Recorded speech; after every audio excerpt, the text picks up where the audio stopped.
بسم اللہ الرحمن الرحیم۔ السلام علیکم ورحمۃ اللہ وبرکاتہ۔ ایک بہن کہتی ہیں کہ ایک دن میں اپنے گھر کی صفائی کر رہی تھی، اتنے میں میرا بیٹا آیا اور شیشے سے ایک شاہکار تحفہ گرا دیا اور وہ ٹوٹ گیا۔ میں اس سے بہت ناراض تھی کیونکہ یہ بہت مہنگا تھا اور میری ماں نے مجھے دیا تھا اور میں اسے پسند کرتی تھی اور اسے رکھنا چاہتی تھی۔ میں نے غصے سے اسے بلایا اور کہا، میرا رب ایسی دیوار گرائے جو تمہاری ہڈیاں توڑ دے۔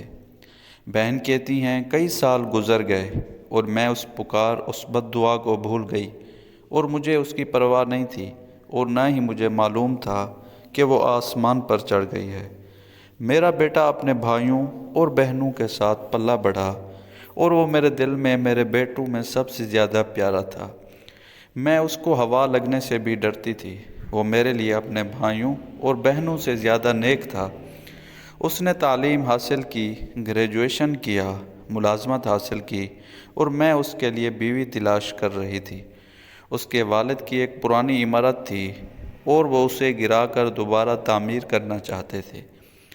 میرا بیٹا اپنے والد کے ساتھ عمارت کی طرف گیا اور مزدور منہدم کرنے کی تیاری کر رہے تھے اور اپنے کام کے درمیان میرا بیٹا اپنے والد سے دور چلا گیا اور کارکن نے اسے نوٹس نہیں کیا تو دیوار اس پر گر گئی۔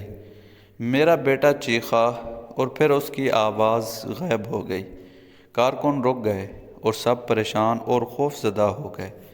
انہوں نے بڑی مشکل سے اس سے دیوار ہٹائی اور ایمبولینس آئی اور اس کا جسم لے جانے کے قابل نہ رہا تھا کیونکہ شیشے کی طرح گر کر ٹوٹ گیا تھا۔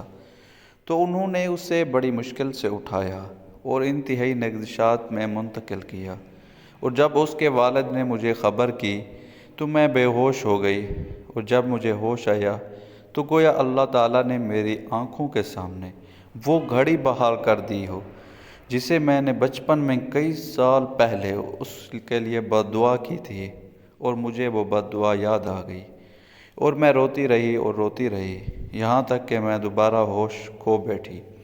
جب ہسپتال میں مجھے افاقہ ہوا تو میں نے اپنے بیٹے کو دیکھنے کے لیے کہا۔ میں نے اسے دیکھا اور کاش میں نے اسے اس حالت میں نہ دیکھا ہوتا۔ ان لمحوں میں دل کی دھڑکن رک گئی اور میرے بیٹے نے آخری سانس لی۔ میں نے روتے ہوئے کہا، کاش وہ دوبارہ زندہ ہو جائے، گھر کے تمام فن پاروں کو توڑ دے، بس میں اسے نہ کھوں۔ کاش میں گونگی ہو جاتی اور اس کو بد دعا نہ دیتی۔ کاش کاش کاش، لیکن کاش لفظ کا وقت پورا ہو چکا تھا۔ ایک شخص عبداللہ بن مبارک رحمۃ اللہ علیہ کے پاس اپنے بیٹے کی نافرمانی کی شکایت کرنے آیا۔ ابن مبارک نے اس سے پوچھا، کیا تم نے اس کے لیے بد دعا کی؟ اس نے کہا، ہاں۔ اس نے کہا، جاؤ، تم نے ہی اسے خراب کر دیا ہے۔ ہر ماں اور باپ کے لیے میرا پیغام ہے کہ اپنے بچوں کو غصے میں بد دعا کرنے میں جلدی نہ کریں۔ شیطان مردود سے اللہ کی پناہ مانگیں۔ اپنی زبانوں سے وعدہ کریں کہ وہ اپنے بچوں کے لیے کامیابی اور رہنمائی کے لیے دعا کریں، ان کو بد دعا نہ دیں، اور جان لیں کہ اپنے بچوں کے لیے بد دعا کرنے سے ان میں فساد، ضد اور نافرمانی ہی بڑھ جاتی ہے۔